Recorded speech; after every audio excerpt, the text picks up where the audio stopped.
Hello friends, these are our environment and science and technology notes that cover both static and current affairs in a comprehensive and effective manner. These notes are inspired by the materials of various coaching institutes, so you do not have to study the same topics from different institutes separately. To buy these notes, join our Telegram channel. The link is in the description box. नमस्कार दोस्तों, welcome to mentor साथी because every dream deserves a guide. UPSC prelims हो या mains, science and take में space technology एक ऐसा topic है जहां से सवाल आने ही आने हैं। तो चलिए अगले कुछ ही मिनट्स में हम एक कॉस्मिक जर्नी पर चलते हैं। हम शुरू करेंगे आसमान की दहलीज से, अर्थ के ऑर्बिट से, फिर आगे बढ़ेंगे मून और मार्स की तरफ, और आखिर में स्टार्स और ब्लैक होल्स के सीक्रेट्स को अनलॉक करेंगे। रेडी हैं? Let's begin. तो हम अपनी यात्रा शुरू करते हैं हमारे अपने घर अर्थ के ठीक बाहर से। पहले समझेंगे अर्थ के ऑर्बिट्स को, जो कि हमारे सैटेलाइट्स और स्पेस स्टेशंस का सेलेस्टियल हाईवे है। ओके, तो सबसे पहला सवाल, स्पेस आखिर शुरू कहाँ से होता है? इसके लिए एक इंटरनेशनली अग्रीड बाउंड्री है जिसे हम कहते हैं कारमान लाइन। इसे डिफाइन किया है एफएआई ने, यानी फेडरेशन एरोनॉटिक इंटरनेशनल। उनके हिसाब से समुद्र तल से ठीक 100 किलोमीटर ऊपर की हाइट पर अर्थ का एटमॉस्फेयर खत्म होता है और आउटर स्पेस शुरू हो जाता है। ये 100 किलोमीटर का फिगर प्रीलिम्स के लिए क्लासिक फैक्ट है, इसको बिल्कुल याद रखिएगा। अब आते हैं ऑर्बिट्स पर। अर्थ के सबसे पास वाला ऑर्बिट है लो अर्थ ऑर्बिट, जिसे हम शॉर्ट में एलईओ कहते हैं। ये 2000 किलोमीटर्स की ऊंचाई तक फैला हुआ है। हमारा इंटरनेशनल स्पेस स्टेशन आईएसएस यहीं पर है, और ज्यादातर जो सैटेलाइट्स अर्थ की फोटोग्राफी या ऑब्जर्वेशन करते हैं वो भी एलईओ में ही रहते हैं। लियो से थोड़ा और ऊपर चलेंगे तो आएगा मीडियम अर्थ ऑर्बिट, यानी एमईओ। इसकी रेंज है 2000 से लेकर 36,000 किलोमीटर्स तक। एमईओ का सबसे बड़ा काम है नेविगेशन। आप जो फोन में जीपीएस यूज करते हैं, रशिया का ग्लोनास सिस्टम, और सबसे इंपॉर्टेंट हमारे देश का अपना नेविक, इन सभी नेविगेशन सिस्टम्स के सैटेलाइट्स एमईओ में ही प्लेस्ड किए जाते हैं।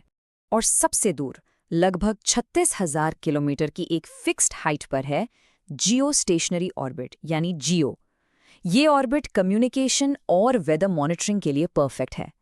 आप जो डीटीएच टीवी देखते हैं या जो वेदर फॉरकास्ट आते हैं, उनके पीछे जियो में बैठे सैटेलाइट्स का ही हाथ है। ये डायग्राम सब कुछ एक झलक में क्लियर कर देता है। आप देख सकते हैं कि अर्थ के चारों तरफ ये ऑर्बिट्स प्याज की परतों की तरह हैं। सबसे अंदर एल ई ओ, बीच में मेओ, और सबसे बाहर जीईओ। और जैसे जैसे एल्टीट्यूड बढ़ती है, इनका काम भी बदल जाता है। यहाँ एक कंसेप्ट है जिसमें स्टूडेंट्स अक्सर कंफ्यूज होते हैं। जीएसओ और जीईओ में क्या फ़र्क है? देखिए, जियो सिंक्रोनस ऑर्बिट जीएसओ का सीधा सा मतलब है कोई भी ऑर्बिट जिसका टाइम पीरियड 24 आवर्स है। अब जियो स्टेशनरी ऑर्बिट जीईओ जो है वो जीएसओ का ही एक स्पेशल टाइप है जो 2 शर्तें पूरी करता है। एक, वो परफेक्ट सर्कुलर होता है, और दूसरा, वो बिल्कुल इक्वेटर के ऊपर होता है, यानी जीरो इंक्लिनेशन पर। तो रूल ऑफ थंब क्या है? All GEOs are GSOs but not all GSOs are GEOs. इस इमेज से ये कॉन्सेप्ट बिल्कुल क्रिस्टल क्लियर हो जाएगा। लेफ्ट में देखिए जीएसओ, जिसका पाथ थोड़ा सा टेढ़ा यानी इंक्लाइंड है, और राइट में देखिए जीईओ, जो बिल्कुल अर्थ के इक्वेटर के पैरेलल है। इसी जीरो इंक्लिनेशन की वजह से जीईओ में रखा सैटेलाइट हमें जमीन से हमेशा एक ही जगह पर ठहरा हुआ नजर आता है। चलिए अब बात करते हैं स्पेस स्टेशंस की। इंटरनेशनल स्पेस स्टेशन या आईआईएसएस लियो में इंसानों का एक ऑर्बिटिंग लेबोरेटरी है। कुछ इंपॉर्टेंट प्रीलिम्स फैक्ट्स नोट कर लीजिए। ऑर्बिट हाइट लगभग 400 किलोमीटर्स, स्पीड करीब 28,000 किलोमीटर्स पर आवर, और एक रीसेंट अपडेट है कि इसकी लाइफ 2030 तक एक्सटेंड कर दी गई है। इसके मेजर पार्टनर्स हैं अमेरिका की नासा, रशिया की रोसकॉस्मोस, यूरोपियन स्पेस एजेंसी ईसा, जापान की जैक्सा और कनाडा की सीएसए। अब आते हैं इंडिया के एम्बिशियस प्लान्स पर, जो मेंस के लिए भी इंपॉर्टेंट है। इंडिया अपना खुद का स्पेस स्टेशन बनाने की तैयारी में है। टारगेट यह रखा गया है 2030। ये भी 400 किलोमीटर के एलयू में होगा और हमारे गगनयान मिशन का ही नेक्स्ट स्टेप होगा। इसके सफल होने पर इंडिया स्पेस स्टेशन रखने वाला दुनिया का चौथा देश बन जाएगा। ये स्पेस सेक्टर में इंडिया की बढ़ती ताकत और सेल्फ रिलायंस को दिखाएगा। ठीक है, तो अर्थ के ऑर्बिट्स को हमने समझ लिया। चलिए अब थोड़ा आगे बढ़ते हैं अपने सबसे करीबी कॉस्मिक पड़ोसी, हमारे चंदा मामा यानी मून की तरफ। यूपीएससी का ये फेवरेट एरिया है। क्या आपने कभी सोचा है कि हमें हमेशा चांद का एक ही चेहरा क्यों दिखता है? उसका दूसरा साइड, जिसे डार्क साइड कहते हैं, वो क्यों नहीं दिखता? वेल, इसके पीछे का साइंस है टाइडल लॉकिंग। इसका मतलब ये है कि मून को जितना टाइम अपनी धुरी पर एक चक्कर काटने में लगता है, ठीक उतना ही टाइम उसे अर्थ का एक चक्कर काटने में भी लगता है। दोनों पीरियड मैच हो गए, इसलिए मून का एक ही हिस्सा हमेशा अर्थ को फेस करता है। और अब बात करते हैं इंडिया की शान चंद्रयान-3 की। यहाँ से प्रीलिम्स के लिए फैक्ट्स की बारिश हो सकती है। पहला, जिस दिन हमने सक्सेसफुली लैंड किया 23 अगस्त, उसे अब नेशनल स्पेस डे घोषित किया गया है। मिशन के 2 हीरो थे, विक्रम लैंडर और प्रज्ञान रोवर, और जिस जगह पर विक्रम ने लैंड किया उस जगह को नाम दिया गया है शिव शक्ति पॉइंट। ये सभी नाम इंपॉर्टेंट है। ये टेबल प्रीलिम्स के लिए वेरी वेरी इंपॉर्टेंट है। इसमें चंद्रयान-3 के अलग अलग साइंटिफिक इंस्ट्रूमेंट्स या पेलोड्स और उनके काम दिए गए हैं। फॉर एग्जाम्पल, चास्टे ने चांद की सतह के टेम्परेचर प्रोफाइल को स्टडी किया। ILSA ने वहां पर होने वाली साइज्मिक एक्टिविटी यानी मून क्वेक्स को नापा।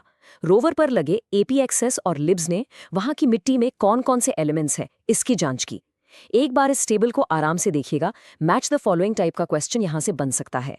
मून पर जाने की रेस में हम अकेले नहीं हैं। USA का एक बहुत बड़ा मिशन है आर्टेमिस प्रोग्राम, जिसका मकसद है इंसानों को चांद पर वापस भेजना और वहां एक परमानेंट बेस बनाना। और मेंस के लिए ये पॉइंट इंपॉर्टेंट है कि इंडिया ने आर्टेमिस अकॉर्ड्स को साइन किया है, जो स्पेस एक्सप्लोरेशन के प्रिंसिपल्स का एक सेट है। दूसरी तरफ चाइना और रशिया मिलकर अपना अलग लूनर बेस ILRS बना रहे हैं। तो एक तरह से स्पेस में भी एक न्यू ग्रेट गेम शुरू हो चुका है। चांद से आगे बढ़ते हैं।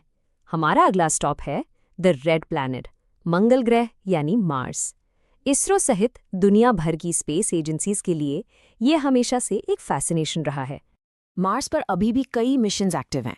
इंडिया का मंगलयान या मॉम वहां काम कर चुका है। USA का परसिवरेंस रोवर भी वहां पर है और उस पर 2 बहुत ही इंटरेस्टिंग इंस्ट्रूमेंट्स हैं। एक है मॉक्सी, जिसने कमाल का काम किया है। उसने मार्स के कार्बन डाइऑक्साइड रिच एटमॉस्फेयर से ऑक्सीजन बना के दिखाया है।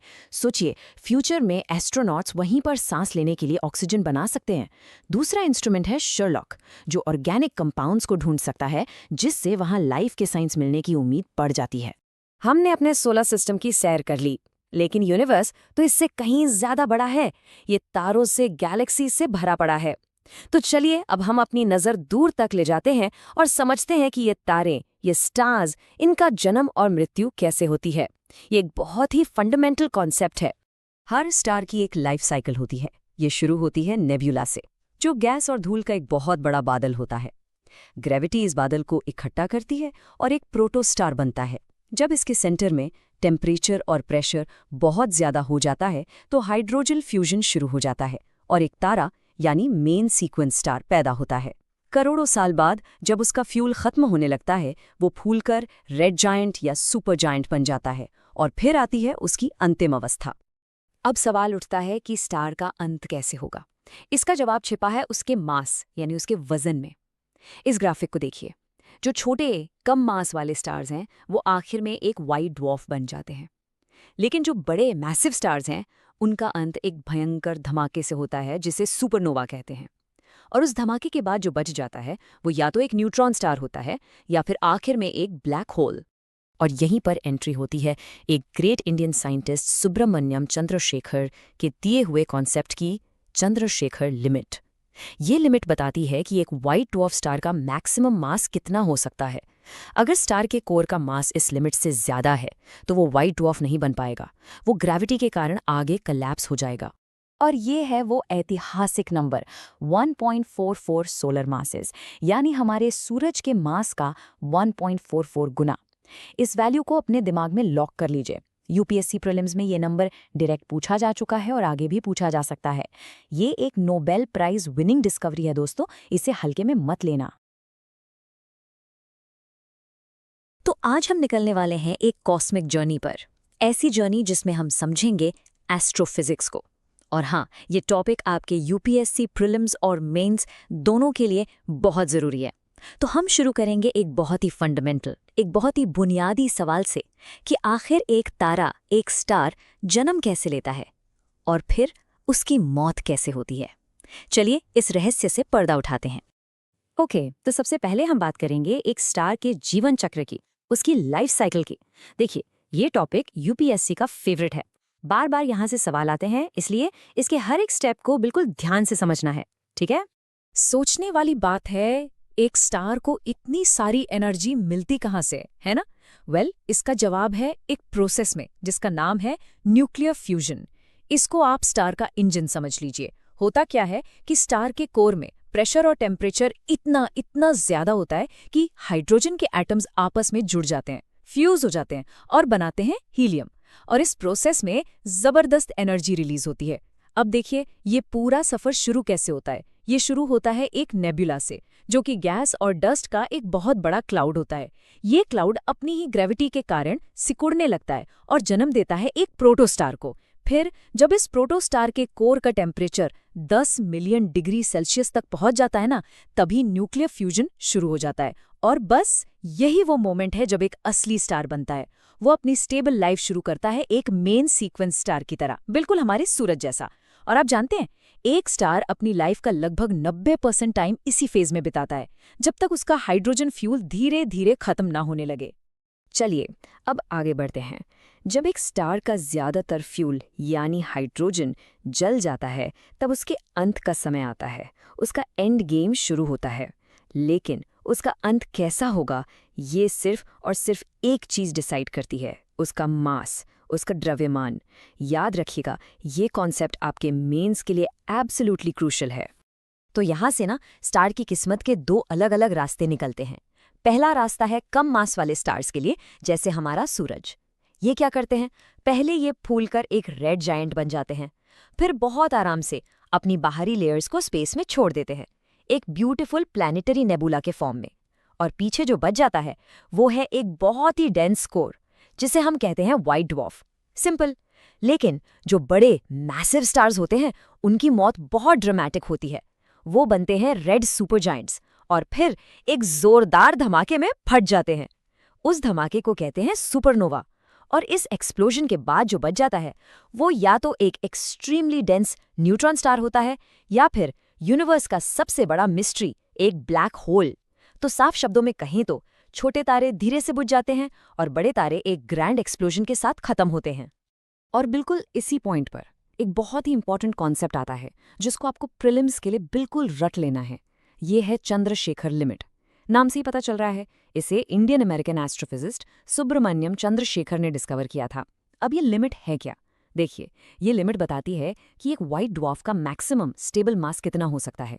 इससे ज्यादा मास वो झेल नहीं सकता। इसकी सिग्निफिकेंस क्या है? सिंपल है, अगर मर रहे स्टार के कोर का मास इस लिमिट से ज्यादा है तो वो व्हाइट ड्वार्फ नहीं बन पाएगा, ग्रेविटी जीत जाएगी और वो और भी ज्यादा कोलैप्स हो जाएगा। तो ये लिमिट आखिर है कितनी? ये वैल्यू प्लीज नोट डाउन कर लीजिए। ये है 1.44 सोलर मासेस, मतलब हमारे सूरज के मास का 1.44 गुना। मैं फिर से रिपीट कर रहा हूं, अपने नोट्स में इस वैल्यू पर एक बड़ा सा स्टार मार्क कर लीजिए। It's that important. तो रूल क्या बना? अगर कोर का मास इससे कम है तो बनेगा व्हाइट ड्वार्फ, और अगर इससे ज्यादा है तो वो आगे कोलैप्स होकर या तो न्यूट्रॉन स्टार बनेगा या अगर ब्लैक होल। ओके, अब इन दोनों में फर्क क्या है, व्हाइट ड्वार्फ और न्यूट्रॉन स्टार में? चलिए कंपेयर करते हैं। देखिए, एक व्हाइट ड्वार्फ और क्यों नहीं सिकुड़ता, उसको एक फोर्स रोकती है जिसका नाम है इलेक्ट्रॉन डीजेनरेसी प्रेशर। ये आसान भाषा में क्वांटम फिजिक्स का एक पर्सनल स्पेस रूल है, जो इलेक्ट्रॉन्स को एक दूसरे के ऊपर चढ़ने से रोकता है। लेकिन जब कोर का मास बहुत ज्यादा होता है ना, तो ग्रेविटी इतनी पावरफुल होती है कि वो इस रूल को भी तोड़ देती है। वो प्रोटॉन्स और इलेक्ट्रॉन्स को जबरदस्ती एक साथ निचोड़कर न्यूट्रॉन्स बना देती है। और इसका रिजल्ट है एक न्यूट्रॉन स्टार, यानी हमारे यूनिवर्स का सबसे डेंस मटेरियल, जिसके बारे में हम जानते हैं। अब देखिए, न्यूट्रॉन स्टार्स के भी दो स्पेशल टाइप्स हैं जो आपको पता होने चाहिए। पहला है पल्सार। ये क्या है? ये एक बहुत तेजी से घूमता हुआ न्यूट्रॉन स्टार है जो अपने पोल्स से ऐसी रेडिएशन की बीम्स निकालता है जैसे टॉर्च से रोशनी। और जब ये घूमता है तो ये बीम्स बार बार हमारे पास से गुजरती हैं, बिल्कुल एक कॉस्मिक लाइट हाउस की तरह। और दूसरा टाइप है मैग्नेटार। नाम से ही अंदाजा लग गया होगा, मैग्नेट। इसका मैग्नेटिक फील्ड इतना ज्यादा पावरफुल होता है कि आप इमेजिन भी नहीं कर सकते। हमारी अर्थ के मैग्नेटिक फील्ड से ट्रिलियंस एंड क्वाड्रिलियंस गुना ज्यादा पावरफुल। ठीक है, अब थोड़ा और आगे बढ़ते हैं और अब हम बात करेंगे यूनिवर्स के सबसे वायलेंट, सबसे एनर्जेटिक इवेंट्स की, यानी स्टेलर एक्सप्लोजन्स और उनसे बनने वाले अजीबोगरीब रहस्यमयी ब्लैक होल्स। तो देखिए, आपको 2 तरह के कॉस्मिक एक्सप्लोजन्स याद रखने हैं। पहला तो हम देख चुके हैं, सुपरनोवा, यानी एक मैसिव स्टार की मौत जो आयरन से हेवी एलिमेंट्स बनाता है। लेकिन इससे भी ज़्यादा पावरफुल एक और एक्सप्लोजन होता है जिसे कहते हैं किलोनोवा। ये कब होता है? ये तब होता है जब 2 न्यूट्रॉन स्टार्स आपस में टकरा जाते हैं। सोचो कितनी एनर्जी होगी। और ये जो इवेंट्स हैं ना, यही यूनिवर्स की असली फैक्ट्रीज हैं। यही वो जगह है जहां गोल्ड और प्लैटिनम जैसे सबसे हेवी एलिमेंट्स बनते हैं, वो एलिमेंट्स जिनकी हमारी दुनिया में इतनी वैल्यू है। ओके, अब आते हैं ब्लैक होल पर। इसकी एनाटॉमी को थोड़ा समझते हैं। बिल्कुल सेंटर में, इसके दिल में, होती है सिंगुलैरिटी। ये एक ऐसी पॉइंट है जहां सारा मास एक छोटी सी जगह में कॉन्सेंट्रेटेड है और डेंसिटी इन्फिनिट है। इसके चारों तरफ एक बाउंड्री है जिसे कहते हैं इवेंट होराइजन। ये वो famous point of no return है। अगर आपने इसको क्रॉस कर लिया तो लाइट भी वापस नहीं आ सकती, आप तो दूर की बात है। अब जब कोई चीज ब्लैक होल की तरफ गिरती है तो वो एक गर्म, तेजी से घूमती हुई डिस्क बना लेती है। इसको हम कहते हैं अक्रीशन डिस्क। और आखिर में इसके पोल से बहुत हाई एनर्जी पार्टिकल्स की फाउंटेन्स निकलते हैं जो लगभग लाइट की स्पीड से ट्रैवल करते हैं। इन्हें कहते हैं रिलेटिविस्टिक जेट्स। अब इतनी सारे एक्सट्रीम ऑब्जेक्ट्स हैं यूनिवर्स में, तो इनको स्टडी करने के लिए मिशंस भी तो होंगे ना? बिल्कुल। तो एक रीसेंट मिशन जो आपके प्रीलिम्स के लिए इंपॉर्टेंट है वो है एक्सरिज्म। फुल फॉर्म है X ray imaging and spectroscopy mission. ये एक जॉइंट मिशन है जापान की स्पेस एजेंसी जैक्सा और अमेरिका की नासा का। और इसका काम क्या है? इसका मेन टारगेट है ब्लैक होल्स, न्यूट्रॉन स्टार्स और आगे हम पढ़ेंगे डार्क मैटर के इफेक्ट्स को ऑब्जर्व करना। ओके, तो अब तक हमने स्टार्स और उनके एंड प्रोडक्ट्स देखे, लेकिन हमारा यूनिवर्स खाली थोड़ी है। ये तो हाई एनर्जी पार्टिकल से और तारों से बने बड़े बड़े स्ट्रक्चर्स से भरा पड़ा है। चलिए अब इनके बारे में जानते हैं। तो सबसे पहले कॉस्मिक रेज। ये हैं क्या? सिंपली पुट, ये आउटर स्पेस से आने वाले बहुत ही हाई एनर्जी पार्टिकल्स हैं। अब इनके 2 मेन टाइप्स होते हैं। एक है गैलेक्टिक कॉस्मिक रेज या GCRs। ये हमारे सोलर सिस्टम के बाहर से आते हैं, जहां पर कोई सुपरनोवा हुआ हो वहां से। और दूसरे हैं सोलर कॉस्मिक रेज। जैसा कि नाम से ही साफ है, ये हमारे अपने सूरज से आते हैं जब कोई सोलर फ्लेयर यानी सौर ज्वाला होती है। चलिए, अब यहाँ पर एक इंपॉर्टेंट फैक्ट बॉक्स है सीधा आपके प्रीलिम्स के लिए। अभी हाल ही में साइंटिस्ट ने एक बहुत हाई एनर्जी कॉस्मिक रे डिटेक्ट की है जिसका नाम है अमातेरासु पार्टिकल। ये अब तक की 2nd हाईएस्ट एनर्जी वाली कॉस्मिक रे है। इसका नाम जापान की सन गॉडेस के नाम पर है। लेकिन रिकॉर्ड होल्डर कौन है? रिकॉर्ड होल्डर अभी भी है ओ माय गॉड पार्टिकल, जिसे 1991 में डिटेक्ट किया गया था। तो ये जो अजीब अजीब नाम है ना, ये प्रीलिम्स में डायरेक्ट सवाल बन सकते हैं। Be careful. अब आते हैं गैलेक्सीज पर। गैलेक्सीज क्या हैं? स्टार्स, गैस और डस्ट के बहुत बहुत बड़े सिस्टम्स हैं। इनको हम ब्रॉडली 4 टाइप्स में डिवाइड करते हैं। नंबर 1, स्पाइरल गैलेक्सीज, जैसे हमारी अपनी मिल्की वे जिनकी ब्यूटीफुल आर्म्स होती हैं। Number 2, elliptical galaxies. ये सबसे कॉमन टाइप है जो बेसिकली पुराने स्टार्स के बड़े बड़े अंडे जैसे गोले हैं। और फिर आती हैं पिक्यूलियर और इर्रेगुलर गैलेक्सीज। इनका कोई आकार प्रकार नहीं होता, अक्सर इसलिए क्योंकि इनकी किसी दूसरी गैलेक्सी से टक्कर हुई होती है। सोचिए, अब तक हमने जिन भी चीज़ों की बात की, तारे, गैलेक्सीज, नेबुलाए, ये सब मिलाकर भी यूनिवर्स का सिर्फ 5% हिस्सा है।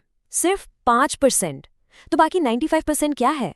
वेल, अब हम कदम रखने जा रहे हैं उसी अनदेखे, उसी मिस्टीरियस 95% में।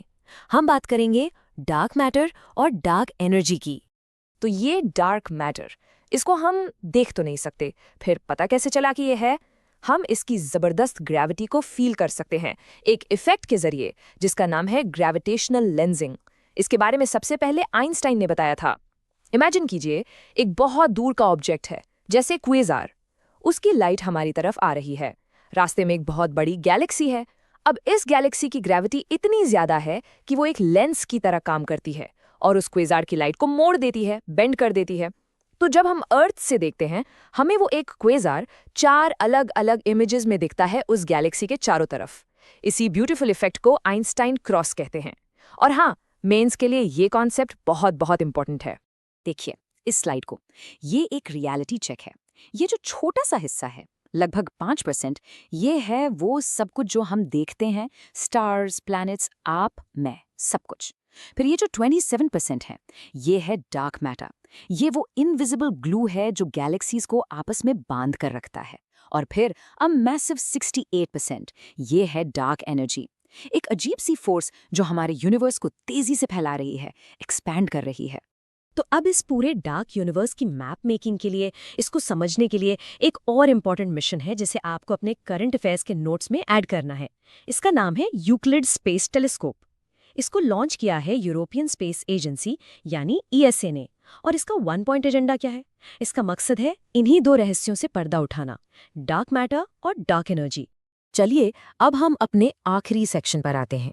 इतनी बड़ी बड़ी बातें करने के बाद यूनिवर्स के स्केल से अब हम वापस आते हैं प्लैनेट्स के स्केल पर, और वो एक सवाल पूछते हैं जो हम इंसान सदियों से पूछ रहे हैं। Are we alone? क्या इस ब्रह्मांड में हम अकेले हैं? इस सवाल का जवाब ढूंढने की कोशिश में हम पहुंचते हैं एक्सोप्लैनेट्स तक। एक्सोप्लैनेट्स क्या है?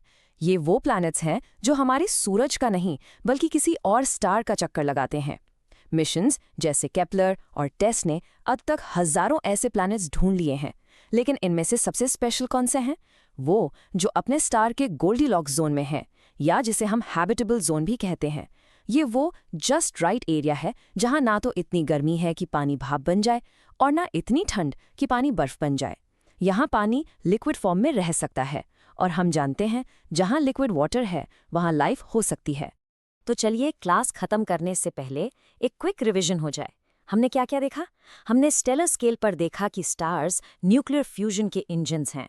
फिर हम पार्टिकल स्केल पर गए जहाँ कॉस्मिक रेज यूनिवर्स के हाई एनर्जी मैसेंजर्स हैं। इससे बड़े गैलेक्टिक स्केल पर हमने देखा कि स्टार्स मिलकर विशाल गैलेक्सीज बनाते हैं। और सबसे ऊपर कॉस्मिक स्केल पर हमने समझा कि यूनिवर्स को चलाने वाली असली फोर्सेस तो अनदेखी हैं, डार्क मैटर और डार्क एनर्जी। तो इस पूरे एक्सप्लेनर में जितने भी हाइलाइटेड कीवर्ड्स हैं उनको प्रीलिम्स से पहले जरूर रिवाइज कर लेना। तो आज का हमारा सफर कैसा रहेगा? देखिए, सबसे पहले हम बात करेंगे इंडिया के अपने प्रेस्टीजियस सन मिशन की। फिर हम देखेंगे कि दुनिया भर में क्या एफर्ट्स हुए हैं सोलर एक्सप्लोरेशन में। उसके बाद हम अपने स्टार यानी सूरज की एनाटॉमी को डिटेल में समझेंगे और उसकी जो डायनामिक एक्टिविटीज हैं जैसे सोलर स्टॉर्म्स, उनको भी जानेंगे। फिर एक छोटा सा टूल लेंगे हमारे सोलर सिस्टम का, और आखिर में आउटर सोलर सिस्टम के कुछ की कॉन्सेप्ट्स को टच करेंगे। तो ये स्ट्रक्चर आपको कॉन्सेप्ट्स को स्टेप बाय स्टेप बिल्ड करने में बहुत हेल्प करेगा। Okay, so let's dive right in. हमारा पहला सेक्शन है इंडिया का सन मिशन आदित्य L1। देखिए, चंद्रयान 3 की हिस्टोरिक सक्सेस के बाद ये इसरो का एक और लैंडमार्क अचीवमेंट है, और इसी वजह से करंट अफेयर्स में इससे क्वेश्चन आने के chances they are very very high. अच्छा, इस स्लाइड में आदित्य L1 की सबसे इंपॉर्टेंट टेक्निकल डिटेल्स हैं, तो चलिए इनको एक एक करके ब्रेक डाउन करते हैं। सबसे पहली बात, ये इंडिया का पहला first ever space based solar observatory है। इसका मेन ऑब्जेक्टिव क्या है?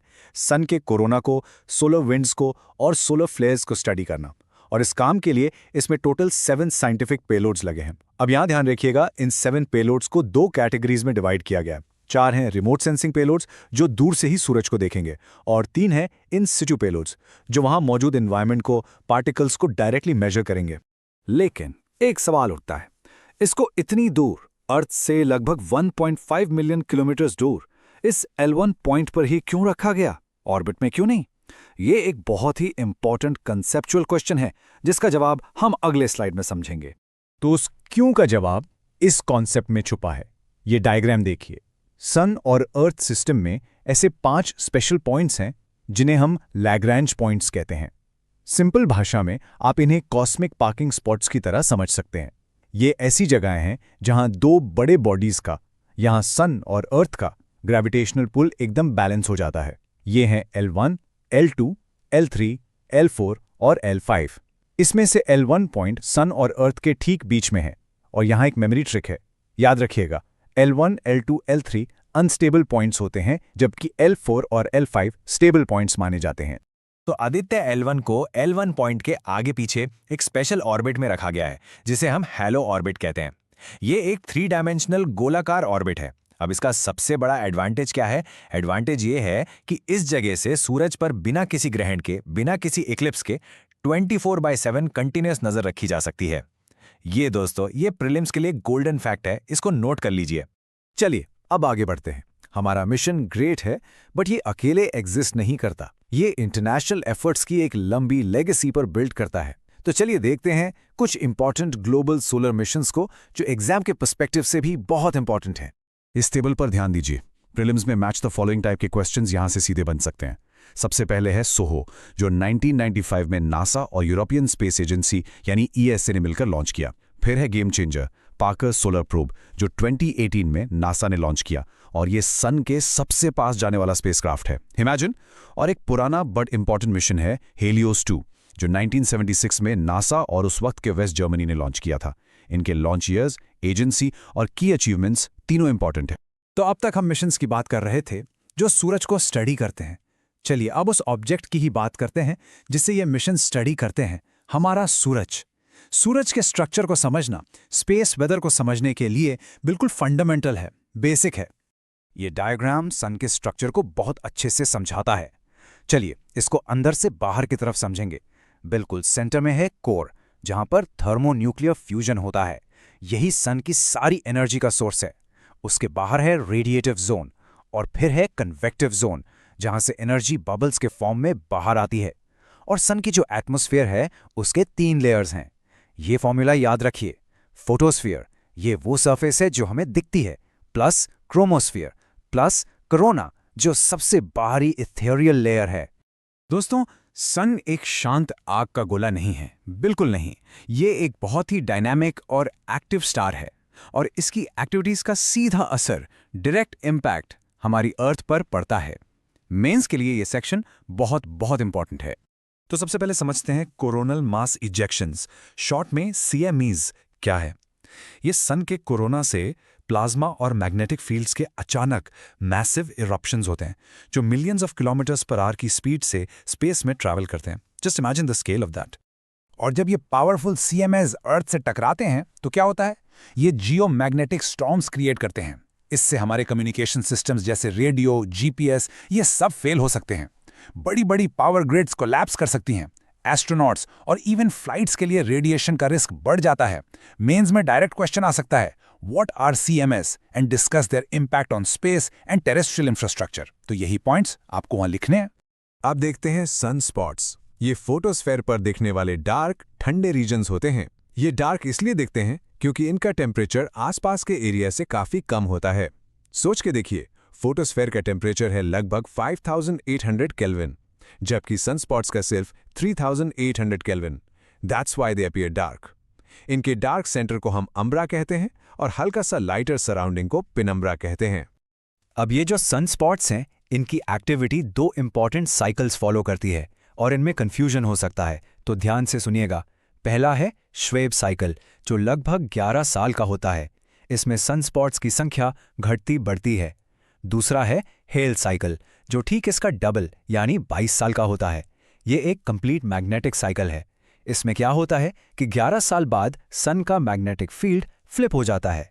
North becomes south, south becomes north, और अगले 11 साल में वापस ओरिजिनल स्टेट में आ जाता है। तो याद रखिएगा, 1 हेल साइकिल इक्वल्स 2 श्वेब साइकिल्स। ये एक पोटेंशियल MCQ ट्रैप है, इसको मिस मत करना।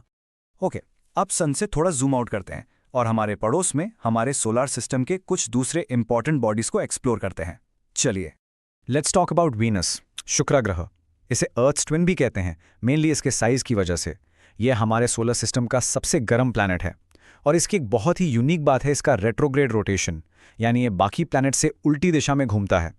और इंडिया के पर्सपेक्टिव से इंपॉर्टेंट खबर यह है कि इसरो ने शुक्रयान 1 मिशन प्रपोज किया है जो 2031 तक लॉन्च हो सकता है। So keep an I on that.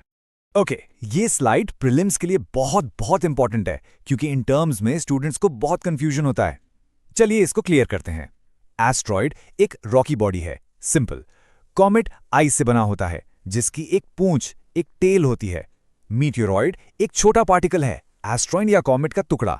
जब ये मीटियोरॉइड अर्थ के एटमॉस्फेयर में एंटर करके जलता है तो उस फ्लैश ऑफ लाइट को हम मीटियोर या टूटा तारा कहते हैं। और अगर उसका कोई टुकड़ा बचकर जमीन पर गिर जाए तो उसे मीटियोराइट कहते हैं। इस सीक्वेंस को याद रखिएगा, मीटियोरॉइड, मीटियर, मीटियोराइट। तो ये एस्ट्रॉइड्स आखिर मिलते कहाँ हैं? देखिए, हमारे सोलर सिस्टम में ज्यादातर एस्ट्रॉइड्स मार्स और जुपिटर के बीच एक बेल्ट में पाए जाते हैं, जिसे हम एस्ट्रॉइड बेल्ट कहते हैं। इस डायग्राम में आप ट्रोजन और ग्रीक एस्ट्रॉइड स्वॉर्म्स भी देख सकते हैं, जो जुपिटर की ऑर्बिट में आगे और पीछे हैं। और हाँ, एक memory trick for asteroid types: C type मतलब कार्बोनेशियस, जो सबसे कॉमन है, एम टाइप मतलब मेटालिक, और एस टाइप मतलब स्टोनी या सिलिकेट। बस याद रखिए, CSM। अब ये कुछ करंट और रीसेंट एस्ट्रॉइड मिशंस हैं जिन्हें आपको बिल्कुल याद रखना है। नासा का लूसी मिशन 8 अलग-अलग एस्ट्रॉइड्स को स्टडी करेगा, क्वाइट एम्बिशियस। जापान यानी जैक्सा का हायाबुसा 2 रियोगु एस्ट्रॉइड से सैंपल लेकर सक्सेसफुली वापस आया। नासा का ओसाइरिस रेक्स बेनू एस्ट्रॉइड से सैंपल लाया। और सबसे इंपॉर्टेंट, नासा का डार्ट मिशन, ये पहला सक्सेसफुल प्लैनेटरी डिफेंस टेस्ट था जिसमें एक एस्ट्रॉइड को सक्सेसफुली उसके पाथ से थोड़ा सा डिफ्लेक्ट किया गया। Game changer technology. चलिए, अब हमारे इस टूर के आखिरी सेक्शन में चलिए सोलर सिस्टम के ठंडे और दूर के इलाकों में, आउटर रेल्म्स में चलते हैं। यहाँ के कुछ की कॉन्सेप्ट्स। नेपट्यून के पार एक डिस्क शेप्ड रीजन है जिसे कुइपर बेल्ट कहते हैं। प्लूटो जैसे ड्वार्फ प्लैनेट्स यहीं रहते हैं। हमारे सोलर सिस्टम में टोटल 4 रिंग प्लैनेट्स हैं: जुपिटर, सैटर्न, यूरेनस और नेपट्यून। इनमें से यूरेनस और नेपट्यून को आइस जाइंट्स कहते हैं और इन तक आज तक सिर्फ एक ही स्पेसक्राफ्ट वॉयेजर 2 पहुंचा है। और हाँ, IAO की प्लैनेट की डेफिनेशन के 3 क्राइटेरिया हैं: सन को ऑर्बिट करे, लगभग स्फेरिकल हो, और तीसरा, अपनी ऑर्बिट को डिब्री से क्लियर कर चुका हो। पूरा प्लूटो तीसरा क्राइटेरिया पूरा नहीं करता, इसलिए उसे ड्वार्फ प्लैनेट रिक्लासिफाई किया गया। स्पेस एक्सप्लोरेशन की इस पूरी जर्नी को रॉबर्ट गॉडार्ड का ये कोट कितने बेहतरीन तरीके से बताता है। उन्हें फादर ऑफ मॉडर्न रॉकेटरी भी कहते हैं। उनका कहना था कि कल का सपना आज की उम्मीद है और आने वाले कल की सच्चाई। तो चलिए क्विक रिवीजन करते हैं आज के सेशन का। देखिए, प्रीलिम्स के लिए आपको आदित्य L1 के पेलोड्स, लाग्रेंज पॉइंट्स, अलग अलग मिशंस और उनकी एजेंसीज और सनस्पॉट साइकिल्स जैसे फैक्ट्स पर फोकस करना है। और मेंस के लिए CMEs का इम्पैक्ट क्या है, स्पेस ऑब्जर्वेटरीज की सिग्निफिकेंस क्या है, और डार्ट मिशन जैसे प्लैनेटरी डिफेंस के कंसेप्चुअल टॉपिक्स बहुत इंपॉर्टेंट है। Keep working hard, stay curious, and you will surely reach your goal. All the best.